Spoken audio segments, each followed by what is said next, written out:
In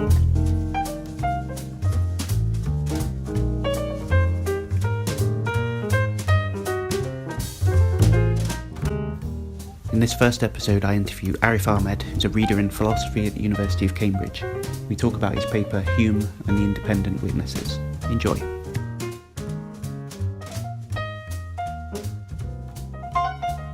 So, you are a philosopher at Cambridge, and you specialise in decision theory and Wittgenstein.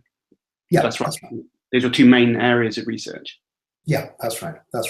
And obviously some work on religion as well, but mostly decision theory, I would say. Yeah. Okay, good. And you've also appeared publicly debating apologists, including people like William Lane Craig and Gary Habermas. I also watched a video the other day with you debating with some Muslim people. I don't remember their name in particular, but so I think it makes you unusual in the sense for a professional philosopher, I guess, in the UK anyway, to be publicly debating matters of faith and representing atheism kind of in public. It's a sort of unspoken thing that most people are just atheists, it seems to me, at least in the professional philosophical community in the UK. Do you get the feeling that's changing at all, that dominance of atheism? Not within the academy, as far as I know. The impression I get is that probably about maybe 70%, something like that, of academic philosophers, let's say, are atheists. So it might be as high as that. When you draw the field wider, you find more people who are religious. So, for instance, if you include other arts and humanities departments, especially obviously departments of theology, you'll find a higher concentration of people who are religious. And obviously when you draw the field wider still to include, for example, students or outside of the academy, the proportion of people who are religious also increases. Yeah, absolutely. So maybe before we move on, you could just say a few words on your view of atheism and what you take it to mean, and how you apply it to yourself and your own views. Yes, of course, sure. So I think the way to think about atheism is in terms not of a simple binary distinction between believing something and not believing it, but rather in terms of a scale between a high degree of confidence in something and a very low degree of confidence in something. That's just a special case of a general point, which is that I think the notions of belief and disbelief are actually too crude to capture our representational psychological states as they apply in everyday life, let alone for matters like religion. Because one has more confidence in some things and less confidence in other things. So you might be very confident that today is Wednesday, for instance. You might be reasonably confident that it will be sunny tomorrow. You might be somewhat less confident that it will snow in December, and you might be very unconfident that there will be floods this summer, let's say. Mm-hmm. And those can't be captured, those distinctions can't be captured simply by talking about belief or not belief. I think the same can be said about religious matters as well. The same can be said about any subject matters, but in particular the religious matters.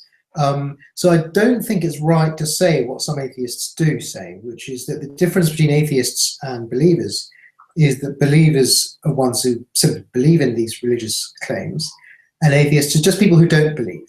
I don't think it's strong enough to say that atheism is simply the lack of belief. Because that would include people who are 50-50 either way. And I think atheism is capturing something stronger than that. Certainly the position that I hold, that I associate with atheism, is a position where one has extremely high confidence that the claims of religion are flat out false. All of the distinctive claims of all of the religions are straightforwardly false. And my confidence in that is greater than, for instance, my confidence that, let's say today is Wednesday, or that trees can't talk, or many other things of which I'm extremely confident. So that's the sort of position that I would associate with atheism, and certainly the sort of position I would associate with myself. Okay, good. So presumably, even though it's a high degree of confidence, it's still somewhat lower than an absolute confidence or something. A degree of belief somewhat lower than 1, maybe. But yeah, and it might very well be lower than 100% confidence. but I don't want that to give the impression that that's a significant or substantial weakening. I mean, if I say, for instance, that I'm as confident that these claims are false as I am that, my cat won't start talking tomorrow, or other such claims, then you can see that for all practical purposes is what used to be called a moral certainty, even if it's not a mathematical certainty. Okay, great. And so I guess the way that you've explained your views on atheism actually segues quite nicely into talking about Hume, because what we're going to be talking about today is David Hume's argument against miracles, and a kind of well-known counter argument to that, an objection to Hume's argument. And then you published a paper in 2015, I believe. Yeah, that's right. Right, which is a rebuttal to this objection. Essentially, it's sort of defusing the force of the objection, as it were. Yeah. And so Hume's argument is all about degrees of belief, and whether or not something, weighing up when it's rational to commit to believing in something and when it's not. Right. That's right. That's right. And okay. I think I would say that Hume himself did put it in terms of straightforward belief or not belief, but the best representation of the argument, which actually uses mathematical materials that weren't available to Hume himself. The best representation of the argument, as I was saying, is one that represents one as having degrees of belief or degrees of confidence. And using that vocabulary, you can make a very clear and transparent, and I think compelling version of Hume's argument, which is against believing any sort of testimony in miracles. Okay, and we call it a neo-Humean argument, is presented using Bayesian, the Bayesian machinery. So that's where essentially Bayes has a theorem which explains the way that you need to weigh evidence against hypotheses. That's broadly speaking. Yeah, that's correct. That's correct. I mean, a simple, sort of intuitive way of understanding the idea is this: if you get a bit of evidence for a hypothesis, then you need to answer two questions. One question is, how likely would it have been that we observed this evidence if the hypothesis had been true? And the second one is, how likely is it that we would have observed this evidence if the hypothesis had been false? Mm-hmm. And the ratio of those two quantities tells you the degree to which you must increase your odds on the hypothesis itself. So that, for instance, if we're twice as likely to have seen this evidence if the hypothesis had been true than if it had been false, then the odds on the hypothesis itself should double once we get the evidence. But intuitively, you can see why it makes sense to think, the evidence increases your confidence in something to the extent that it would have been very likely if that thing had been true and very unlikely if that thing had been false. Okay, good. So let's see if we can just cash out Hume's argument, putting to one side the details of the Bayesian way of presenting it. Let me see if I can just sketch it out quickly. Hume's idea was something along the lines of the following. He said that if you have a purported witness to a miracle, so you've got some testimony that a miracle took place, then sort of doing the reasoning that you were just doing, that you were just explaining, then you have to ask yourself, how frequently do people say things and it turns out that what they're saying is mistaken, or it turns out that they are in fact lying, or that in some way or another what they're saying is false. That sort of thing seems happens quite a lot. And you need to weigh that against the frequency, the amount of times that testimony for a miracle turns out to be true and that there in fact was a miracle. And his idea was that it's always going to be more likely, it seems that it's much more frequently occurring, that somebody would be saying something that's false for one reason or another than that someone is in fact truthfully reporting a miracle. There's a lot more purported but false miracle claims than there are truthful ones. So coming up against a new one, your attitude should be to disbelieve it. That's essentially the argument. Is that right, or would you want to refine that in any way? No, I mean, I think that's a very clear and precise statement of exactly what Hume was going for. Just as you say, the way he put it was that we have to ask ourselves, which is the bigger miracle? That a man was raised from the dead, or that this person is somehow mistaken. Mm-hmm. And if the answer is always going to be the second, then you should never have much confidence in testimony to miracles. Okay, great. And so, do we need to pause for a moment to define a miracle? I mean, there is some certain amount of controversy over exactly what Hume means by a miracle, or what we might mean by a miracle. So, do you think that that's crucial to the argument? Do we need to spend a few minutes explaining what we mean there? No, you're right. Some people do. I myself think, in the way that you've raised the argument just now, that sort of made admirably clear that it doesn't really depend on any precise definition of a miracle. So Hume himself described a miracle as a violation of the laws of nature, or some such. But we needn't be as specific about it as that. Anything in which which is rare enough, or in which your confidence is low enough, to think about it in terms of confidence rather than frequencies, any such thing is going to satisfy the role of a miracle in Hume's argument. And this is why the argument has applications beyond the sphere of miracles as well. So if you think about diagnostic tests for conditions that are extremely rare, or events that are extremely rare, it's usually, even if the test is very reliable, it's usually much more likely that the test has somehow gone wrong than the condition is actually present. And for that reason, Hume's argument has applications beyond the sphere of the religious.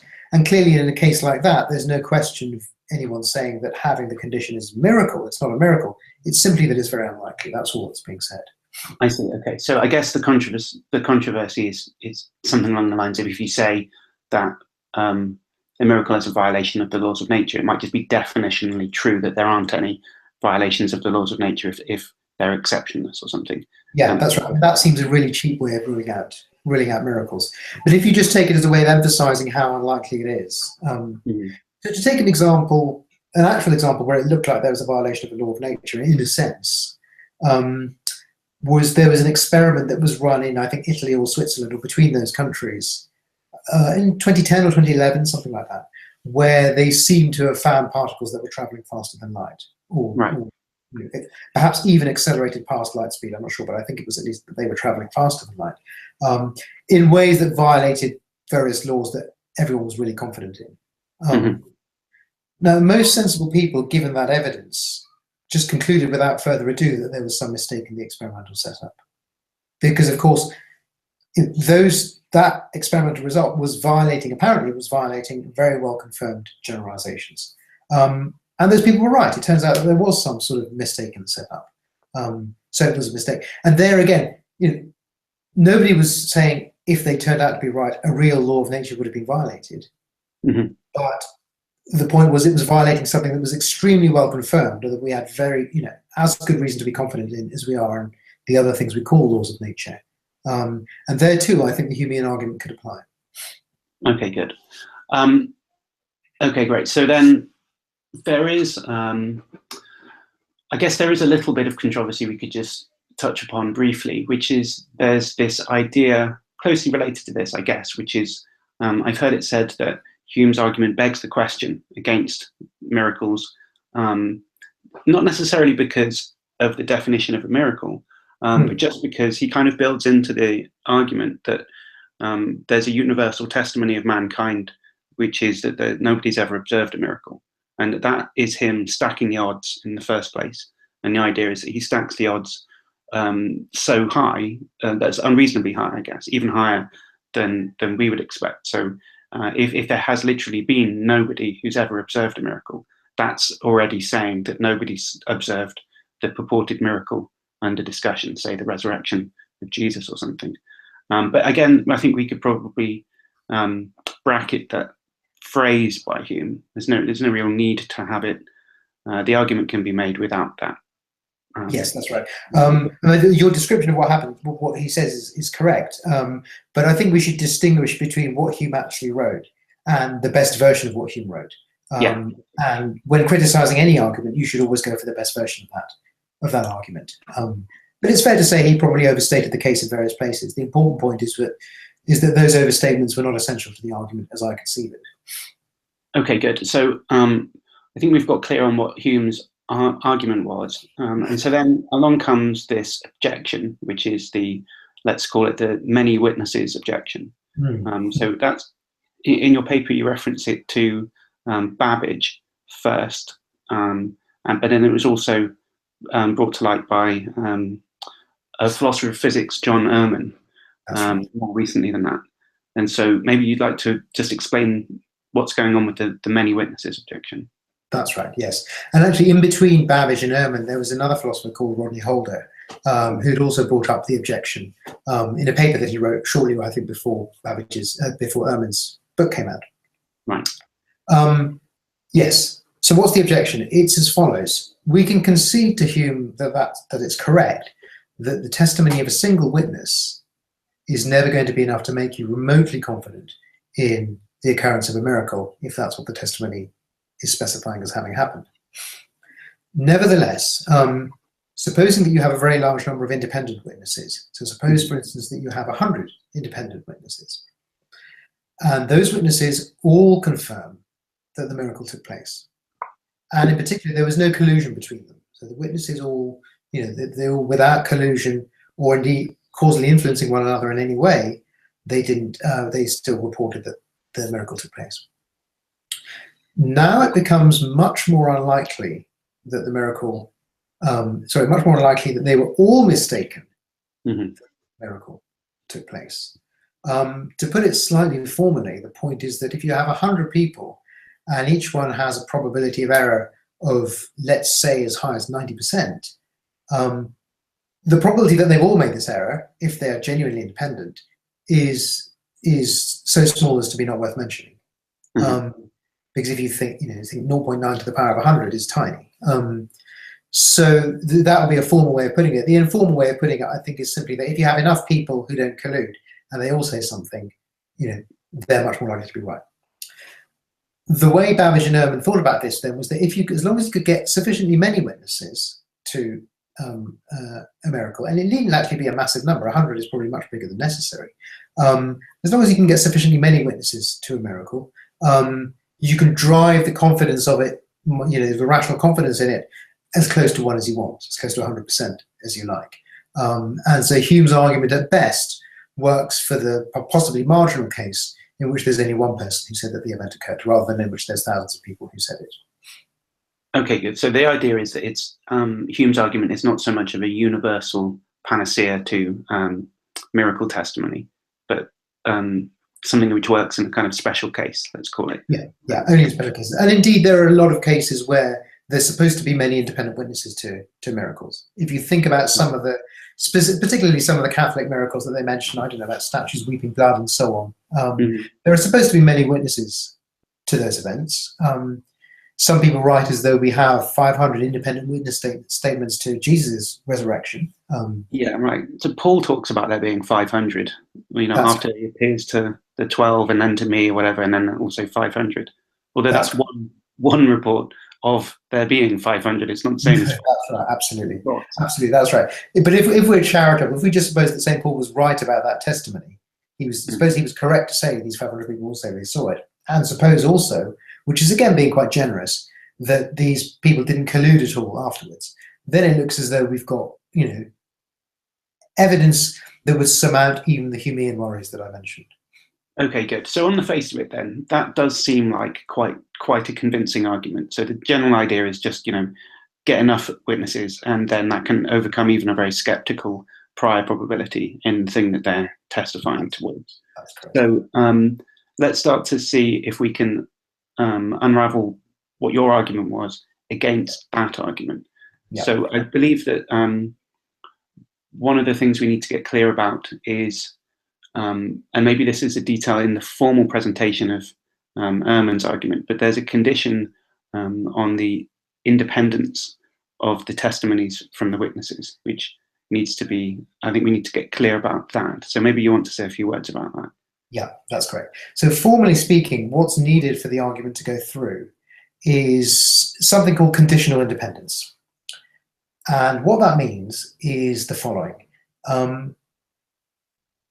If the miracle did in fact occur, then the testimony of a given witness or any number of given witnesses to its occurrence should then make you no more confident of the testimony of future witnesses. That's what's meant by conditional independence. So given that the miracle occurred, what witnesses say should make you more confident of what other witnesses will say. It's given that you know that the miracle occurred. That's one condition. A second condition is that given that the miracle didn't occur, mm-hmm. the testimony of witnesses is irrelevant to the testimony of other witnesses. Those are two formal conditions. Okay. Of course, we start out in the position of not knowing whether the miracle occurred. Mm-hmm. Nevertheless, we can work out how confident we would be if we did know, and how confident we would be if we didn't know. That even in those conditions, the probabilities of the witnesses reporting on the event are independent. That turns out to be a formal condition, a necessary condition, and Ehrman recognizes that, a necessary condition on having many witnesses whose combined testimony drastically increases the probability of the events having occurred. And it seems to me there's a simple reason for thinking that they need to be independent, which is that, I guess, at the far end, if they were radically dependent, let's say one person made it up and then everyone else gets their story from that person, and thus everybody's, you might have 500 purported witness testimonies, but really they all go back to one witness testimony that will depend on one of them. And so in that sense, having 500 reproductions of one false testimony, it's like a house of cards or something. And so like the independence postulate or something is to ensure that we're talking about the strongest type of multiple witness testimony. That's correct. That's correct. I should say it's worth distinguishing two different kinds of independence. So there's the sort of condition that I just mentioned. And then there is what turns out to be a weaker condition. And in a way, it was part of my point that it is a genuinely weaker condition, which is that the witnesses don't causally influence one another in any way. So the sorts of collusion that you just described, for example, or if not collusion, then causal relations between them of one sort or another, like overhearing is another one. Those sorts of relations shouldn't exist amongst the witnesses. Now, Ehrman recognized that that's right, there should be no collusion.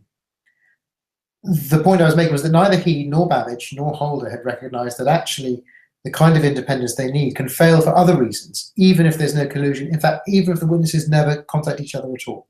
Right. There still be, and there still are very plausibly reasons to think that they're not independent in the way that is necessary for the thing to work.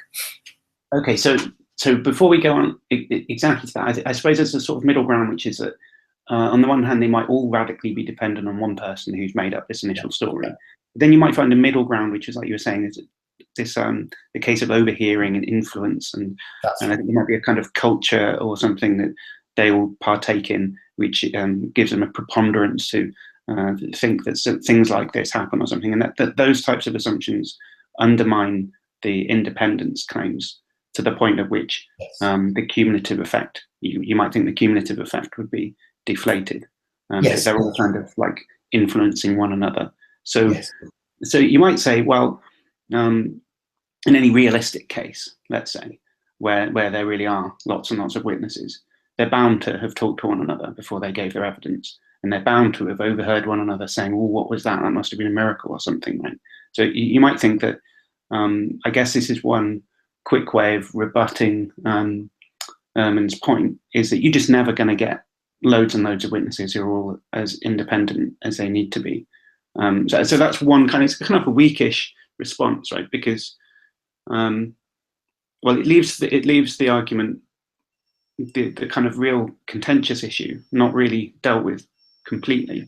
Where he just says, "Oh well, that's probably not going to happen." But the idea would be, well, if it did happen, then there would in fact be a case where you could have these multiple witnesses adding up to a rational choice to believe that a miracle took place.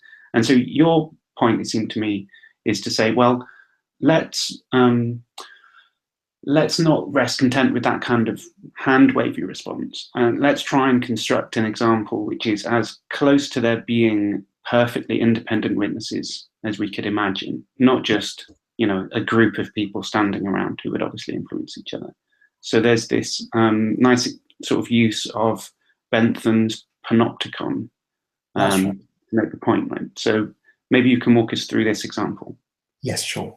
Yes, so the aim behind that part of the argument, just as you say, was to try to construct a case where conditions were as close to being ideal as they possibly are. I mean, I think just to row back for a second, I think the first point that you made, the sort of practical point, is actually reasonably strong in a lot of cases. So it is actually very unlikely in most actual cases that there was no collusion or no influence amongst the witnesses at all. However, Hume did want the argument to be stronger, so he wanted the argument to be an everlasting check to all kinds of superstitious delusion. And there is no saying in advance what kinds of evidence might come up in the future, testimonial evidence, I mean, for miracles. So it might be, for instance, that we find cases where you have a lot of people who are watching something on televisions, for example, or who don't talk to each other before and who all say that they saw it. Or, to take examples which are perhaps a bit more realistic in some ways, celestial miracles. So if there's a miracle which says that the moon exploded at a certain point, and there's no way physically it could have done so, and the people who saw it were as far apart as, say, Arabia and India, and they're reported in both those cases, that too would be, that's the kind of case where it seems as though we have witnesses who couldn't possibly have colluded, and yet who report such events. And I would want, and I think Hume would want his argument to apply even in cases like that, which we can't rule out a priori, setting aside how feasible they are in practice or whether they've actually occurred in the past. Okay, good. Okay. So that was going back a bit. So now coming back to your main question, which was about the example concerning the panopticon. As I said, the point of that was to construct a case which was as close to being ideal as possible in terms of getting the kinds of independence that you want. So the case that I had in mind was one where we used Bentham's panopticon for a slightly different purpose. Now, the panopticon, as you said, was a model for a prison, as envisaged by Jeremy Bentham, in which you have a very large number of prisoners arranged in a circular arrangement around a central dais or platform, from which the warden could see every single prisoner. But none of the prisoners could communicate with one another. So the warden at the top could see everyone. None of them could see anyone else or speak to anyone else. We can rearrange that. We can utilize that for another purpose. So we can imagine that the warden is replaced by a sort of stage or display, and in this panopticon, all the prisoners can see. They can all see the warden, but they can't see or otherwise communicate with one another. And then we can arrange. Let's say this is, to repeat, an ideal situation. We can arrange for the supposed miracle to take place at that focal point, which everyone can see. We can ask the prisoners to give a report of what they saw, and then to leave their report in the cell, so that it seems now that the reports that we've collected in this model are as close to being independent as anyone could feasibly manage. There just couldn't be a case where we have anything better approaching ideal conditions for multiple independent testimonies to a miracle. So that was the case I had in mind. Right, great. So we're to imagine them in, let's say, soundproofed rooms or something where they can see out, but they couldn't in any sense communicate with one another. They can't, there's no pipes for them to bang Morse code along to each other or anything like that, so that they're, exactly. and they haven't. You can imagine they're equipped with telescopes or some such, so they can see what's happening on the platform, the dais, in as much detail as they like. That could be added to the case if you want to.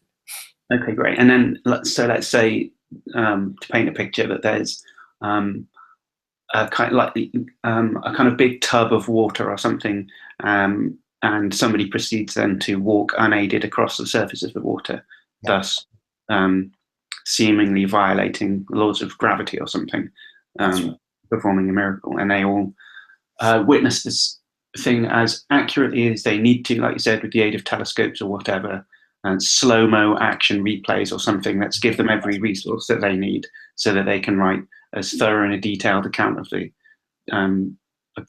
event that took place as could possibly be imagined. So the idea is just to make this as really strong as possible.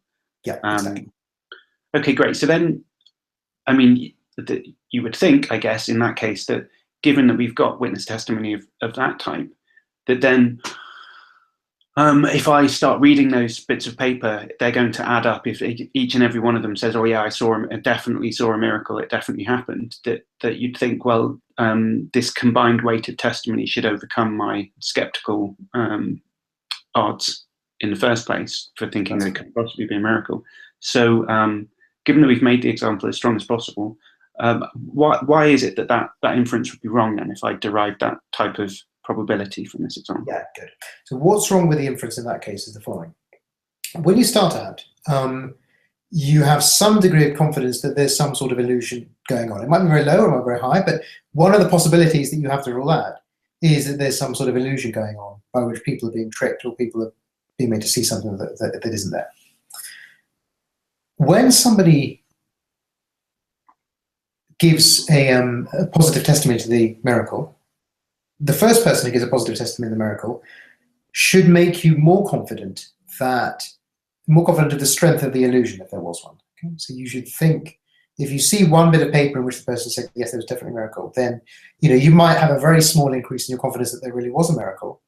You should increase much more quickly at a much higher rate. You should increase your confidence in the strength of the illusion. So your estimate you should be more confident it was a very good illusion. Now the next person who also says that it occurred, this is now not so surprising because you are already more confident that it's a really good illusion.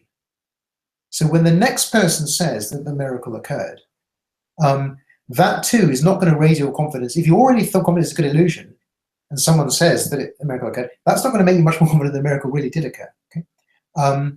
And as the sequence of positive testimonies increases, your confidence in the strength of the illusion to deceive human eyes is going to increase faster than your confidence that the miracle actually took place. I see. And so for that reason, your confidence that the miracle took place will increase, but it will increase very slowly. It's not going to increase in that kind of exponential way that Babbage seems to have imagined. Because what Babbage and Ehrman missed, I think, was that we start out with a degree of confidence in the strength of whatever illusion it was. And that also changes as you get more and more witnesses to the event. I see. So just think about, for instance, if 1,000 people saw David Copperfield make the Statue of Liberty vanish on television, you'll think, oh, it was a really good illusion if they all say so. But then if you learn that another 40,000 people also say they saw it, that's not going to make you much more confident that he really did it. It's just going to make you think, well, that's what I expected. It was a very good illusion. Right, so it's going to make you think, wow, that was a really good illusion, kind of thing. Your confidence in it being an illusion is actually strengthened by the testimonies of all the people who saw it happen and claimed that it was a genuine event. That's the idea. Okay, so for this to, does it require that in my initial setup, I'm much more skeptical towards it being an illusion and not being a miracle in the first place? It kind of does, right? I have to already think that it's more likely to be an illusion than to be a miracle. Yeah, that's correct. I mean, the way I set it up in the paper was not that there was a binary hypothesis, either it's an illusion or it isn't. It was more to do with, an estimate, a probability distribution, if you like, but an estimate of how strong or how good the illusion was, how clever you had to be not to be deceived by it. But it was indeed assumed, but I think it's natural and legitimate to assume, because very good illusions are much more frequent than miracles, that one can start out more confident. Just as one is more confident that the person is lying, one should also be more confident the person has been deceived by some such method than that it was a miracle. Which is indeed what happens even in the first person case. So if you think about, if you yourself see someone do some kind of trick, like make a coin vanish or pull a rabbit out of a hat, or even less cliched examples, most of your probability would shift to the hypothesis that there was, you were somehow being tricked, or it was a really good illusion. That would shift to the hypothesis that people have magic powers. So the argument simply exploits that fact and points out that once we take that into account, we can never, even in the limit case, getting infinitely many witnesses who are independent in the way that they are in the panopticon, even infinitely many such witnesses needn't give you confidence, a very high or even remotely high confidence that a miracle actually took place. Okay, so there's this idea of the speed at which you learn from reading all of the witness reports, right? So it's something along the lines of, I believe the idea is something along the lines of, so I pick up the first witness report, and I say, okay, what was he saying then? Oh, he said, really amazing miracle. It was definitely a miracle or something. Okay, put that down and pick up the next one. They say, this must have been real. I believe that it was a genuine miracle. Okay, great.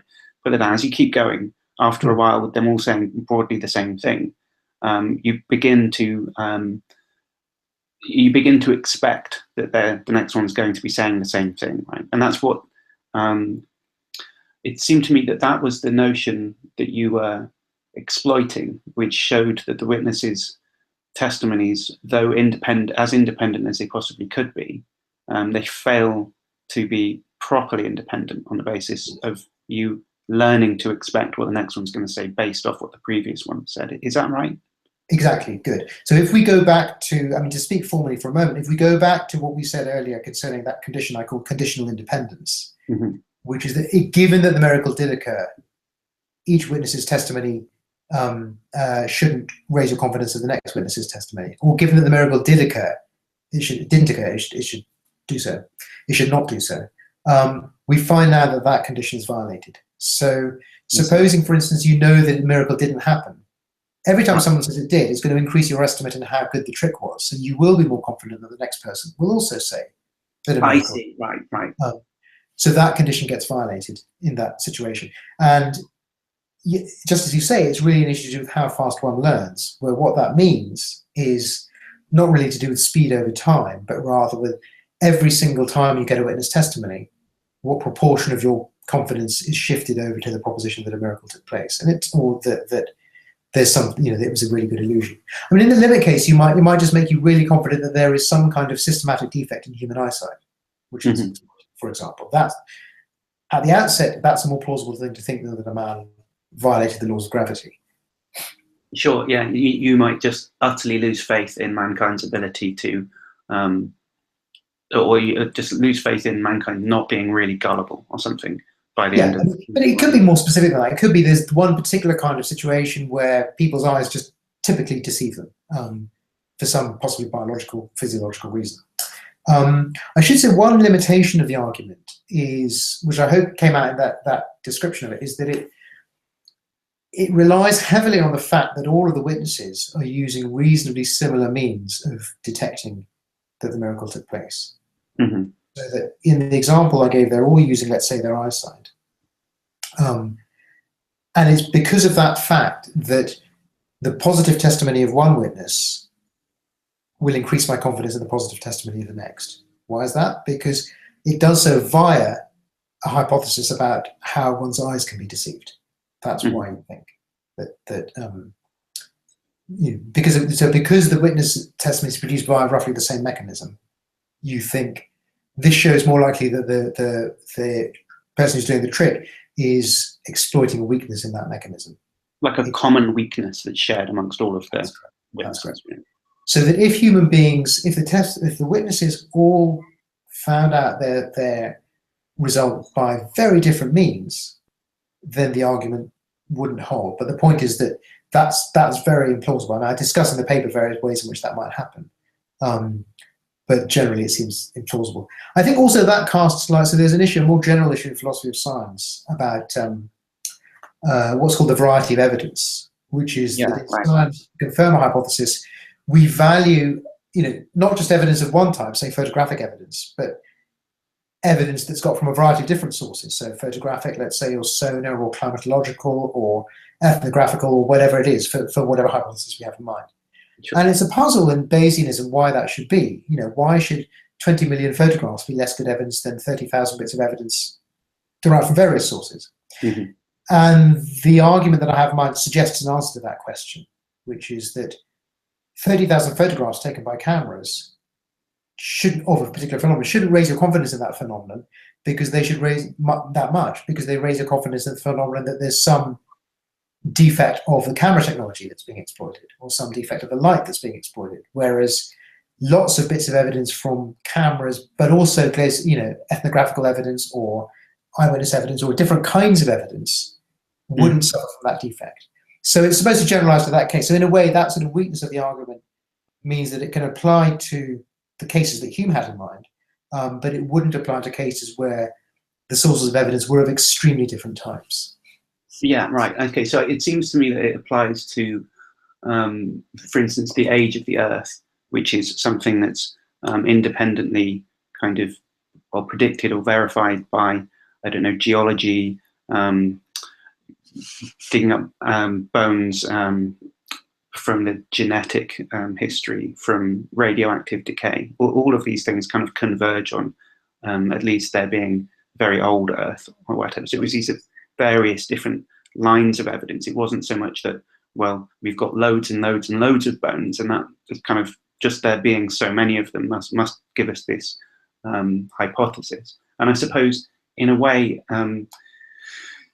you hear these young Earth kind of creationist arguments, and I think that what's nice about your argument is that it shows that some of their attempts at rebuttal are obviously not going to work. Well, at least that it makes it quite difficult for them to work, because, I mean, okay, so let's say they do show that there's some reason to doubt the rate of decay of some atom or something. But because the lines of, I mean, and if all you had was loads and loads of instances of evidence of the same type, then you'd knock out all of those, and with it, whatever credence that was contributing. But if you have all these different types of evidence, I guess, the idea would be that you'd not only have to eliminate lots of instances of one thing of the same type, but also lots of different types of things, and that becomes increasingly difficult to do, I suppose. Yeah, good. Yes, that's exactly right. That's an excellent example.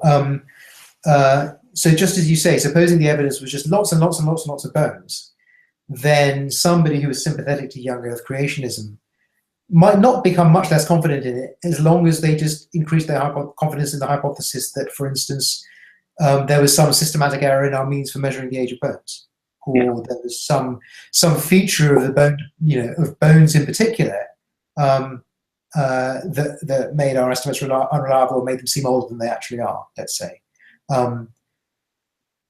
Just as one could with the multiple witnesses in the Hume case.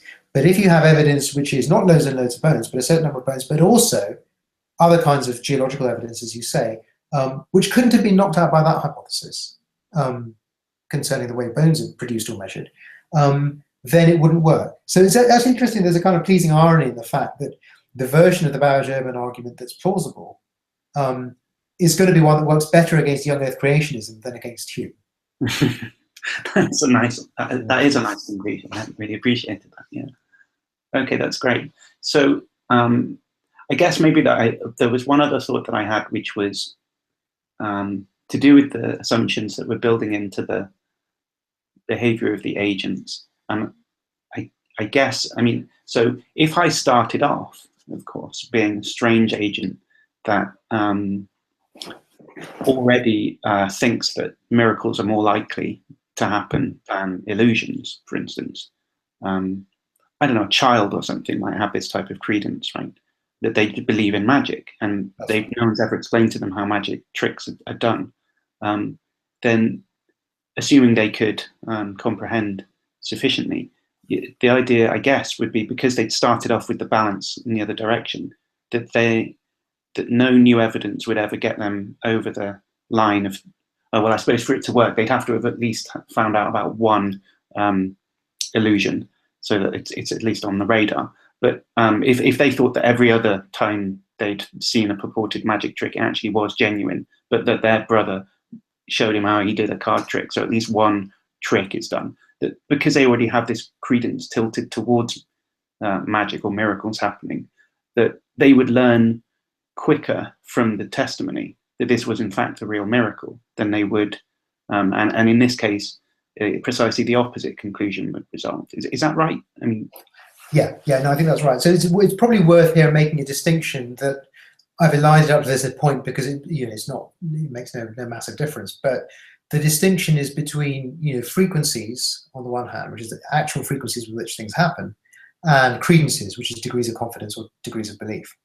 Mm-hmm. And the reason I mention it is simply to say that one can have a positive credence, so one can have one can fall short of being certain that something's not going to happen, even if it's never happened before. I mean, every day things happen that have never happened before. I mean, presumably every day, for instance, somebody utters some words, some sequence of words that no one has ever uttered in the history of the English language. Yeah, presumably no one's ever had exactly this conversation before. Yeah, this conversation, exactly. So every day something happens that's never happened before, and yet your credence, your confidence that that's going to happen might not be zero. It might well be greater than zero.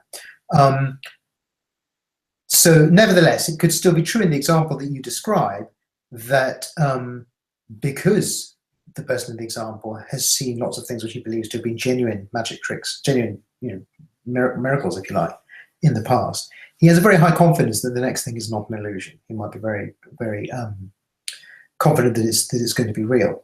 And for that person, testimony that it is real will increase his confidence. Maybe there isn't much room for it to increase more, but it will increase because that's what started out as the most confident likely hypothesis. So that's the one that's going to be confirmed the most.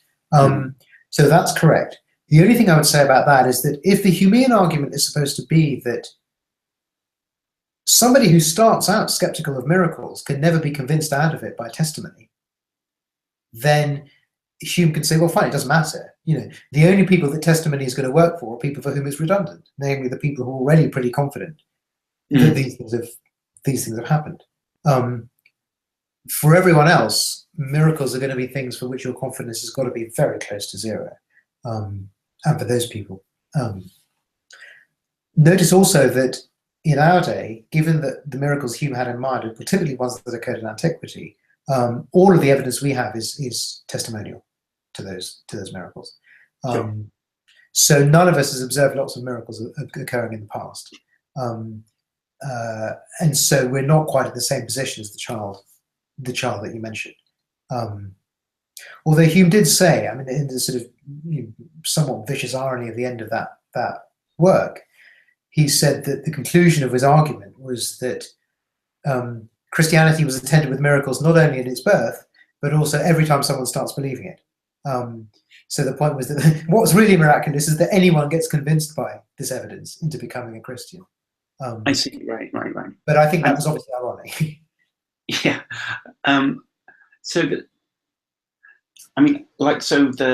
Obviously, if you're already quite skeptical and maybe hold the view that it's almost impossible for there to be a miracle, then we're up and running and everything. I can see how everything works from that point. And yeah, I guess there's reason. You can reason with someone who says, look, I just think that in any given case, if somebody's testifying for it to be a miracle, then it's more likely that it's true than that it's false.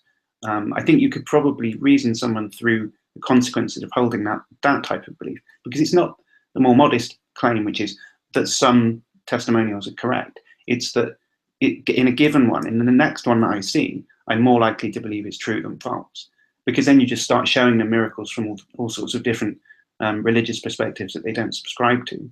So if you hold that belief and you're a Christian, you should also be more likely than not to believe the Hindu milk miracle or whatever, right?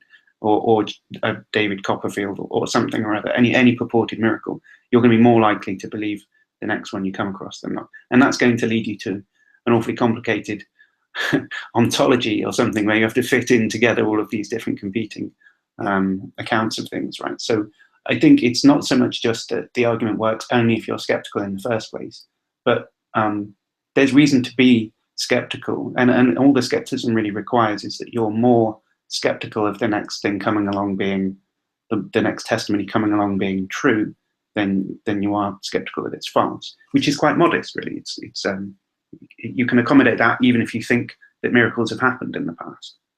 Yeah, I mean, one thing I'd say about that, actually, there's a couple of things. So the first thing is that you're quite right that someone who just just routinely was confident in miracles happening would have to have some way of fitting in all the miracles that belong to different religious traditions into his view of the world.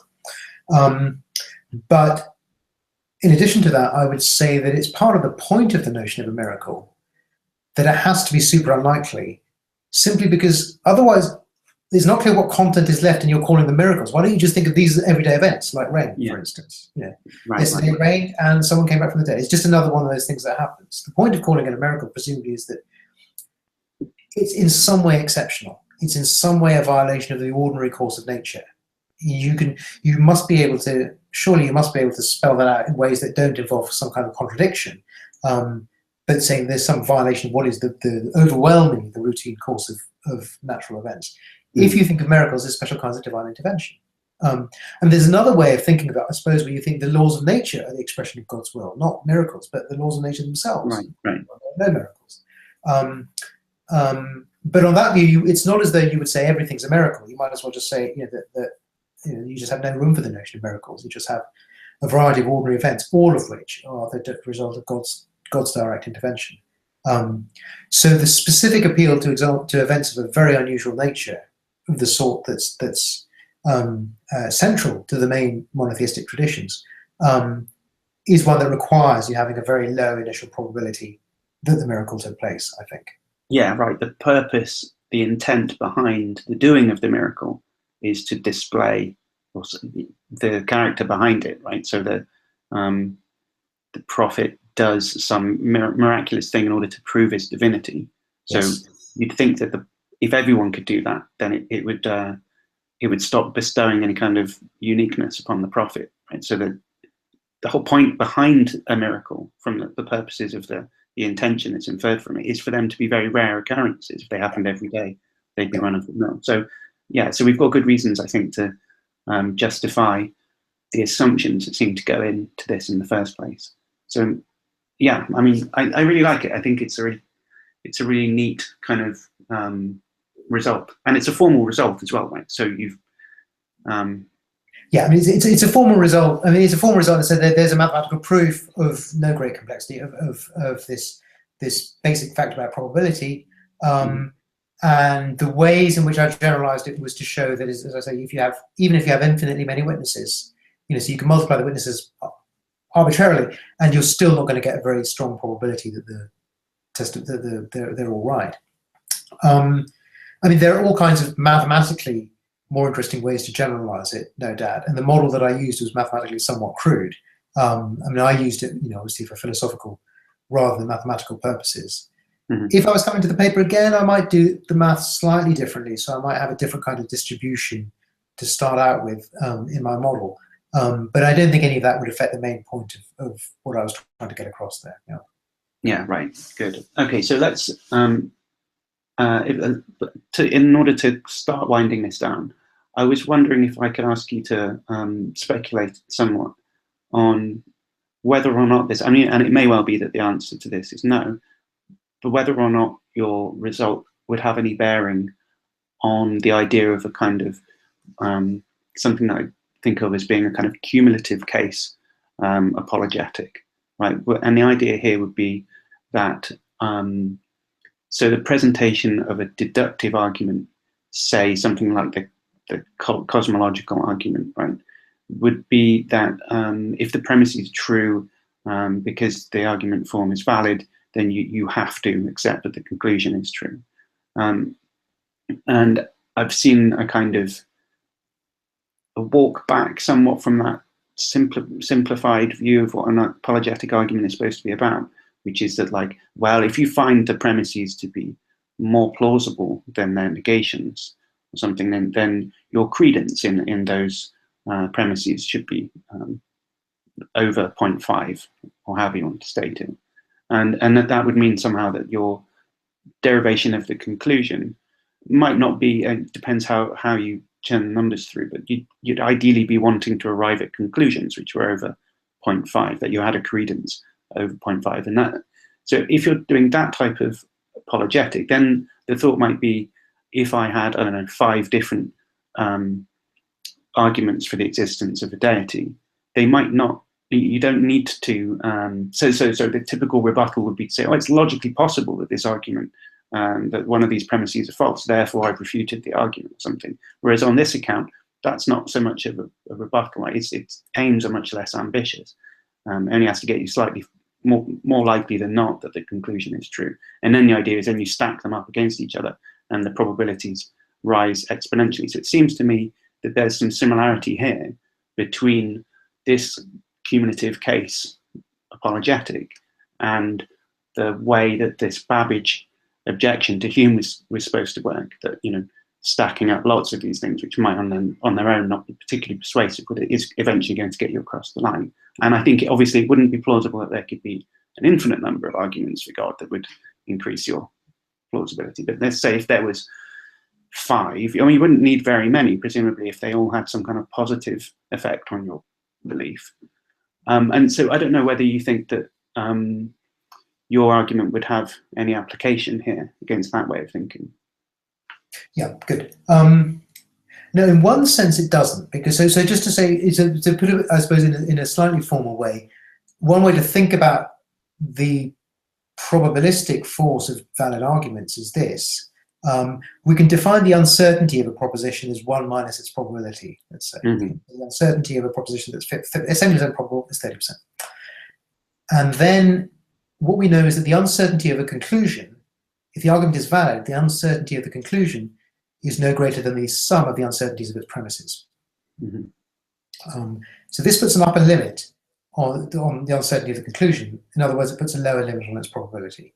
So valid arguments can put lower limits on probabilities of their conclusions. So the idea is the conclusion can't be more probable than the most probable premise, and can't be less probable than the conjunction of the premises or something. Yeah. Is that right? Yeah. Well, certainly it can't be less probable than the conjunction of the premises. You can have arguments which are valid where the conclusion is more probable than the most probable premise. For a simple example, any argument which has a tautology as the conclusion is going to be valid. Oh, I see. Okay, yeah, of course. So right. That's kind of a trivial example. You can see, the basic idea is just right. So there might be some ways in which you might say different arguments with premises of reasonably low probability, but which somehow make their conclusions likely, if they all tend towards giving us confidence in the same conclusion, will have a cumulative effect. Mm-hmm.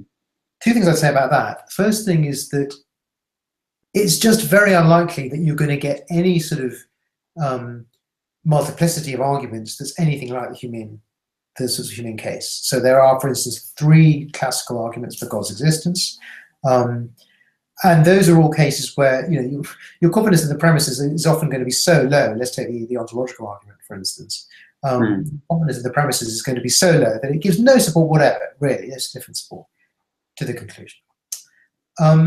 The second thing I'd say is that insofar as we think of arguments as having evidential bearing, we might split them up in a way that makes them similar enough to one another that the Humean type argument would apply. So suppose, for instance, that we have different versions of the ontological argument. We have that Anselm's version, and we have Plantinga's version, and we have other versions. But they're similar enough that my unconfidence in the premises of one of them will infect my unconfidence in the premises in the other ones. And so for that reason, even if you've got a dozen ontological arguments, stacking them up is not going to have a massive effect on the conclusion. We're going to have arguments that are as different sources of evidence for their conclusion as are the example you gave, the glaciological evidence and the archaeological evidence for the age of the Earth, let's say. Right. That seemed dim.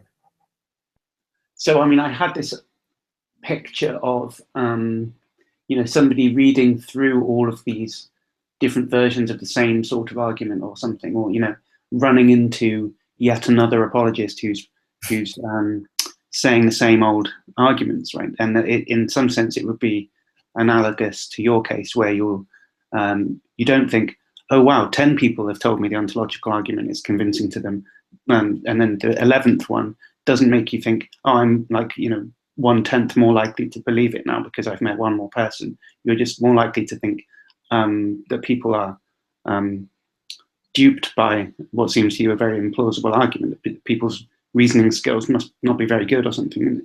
I don't know whether I'm applying the argument correctly, because I haven't really worked through the details. It just seemed to me that there was some kind of analogy there.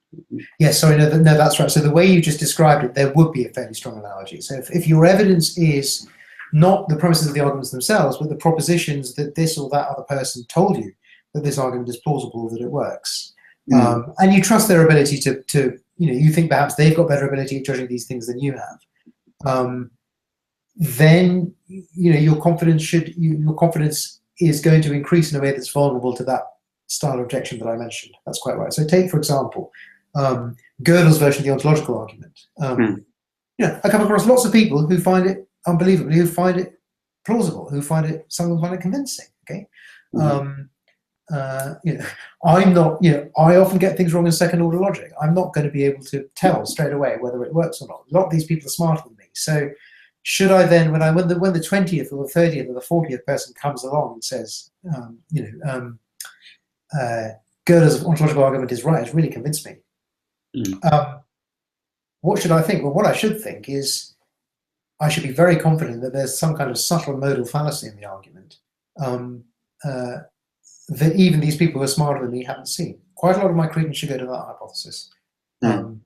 If I started out very confident that the conclusion was false, which is a kind of structural assumption that's analogous to the assumption Hume is making. Yeah, I mean, after all, very smart people have been mistaken in the past, I guess, so that you should have like, you could sort of construct a plausible looking Humean idea that your credence would be quite low coming across this. But I suppose I was mixing together two different types of example, actually. The cumulative case theology is a accumulation of arguments, and whereas the second case, which I think is more analogous to you, is many multiple apologists, all with the same, broadly the same type of argument, right? So while there's a clear application to the second type, it's unclear to me anyway whether or not there's a direct application to the cumulative case. No, it's unclear whether there's direct application to the first type. In the case of the first type, I think you should just question whether the arguments give this, give the conclusion any support at all. In a lot of cases, I just think they give it zero support. Sure. One other thing I'll add, maybe, which is worth mentioning, is that Hume's argument, as it originally stands, and I think also the defense of it that I have in mind, even applies to the case of the testimony of the senses. So everything we've said so far has been about the testimony of other people concerning what they saw as happen. But it would also apply even when the thing that's doing the testimony are your own sense organs. So that if your eyes tell you that there's a miracle occurring right in front of you, or your fingers or something, what's more likely, that there's something wrong with your eyesight, or that this thing has actually happened? So the Humean argument applies even in that case. And in some ways, it's slightly surprising that he didn't extend it, to cover those sorts of cases as well. That's interesting. So I think that's a good place to wrap this up. So it's been a fascinating conversation, Arif. So thank you very much for being the first guest on the Thoughtology show. I hope it's been okay. Thank you very much, Alex. It's a pleasure to speak to you, as always. Excellent. Okay, well, we'll do it again at some point, probably. Yeah, right. I hope so. Take care. And you.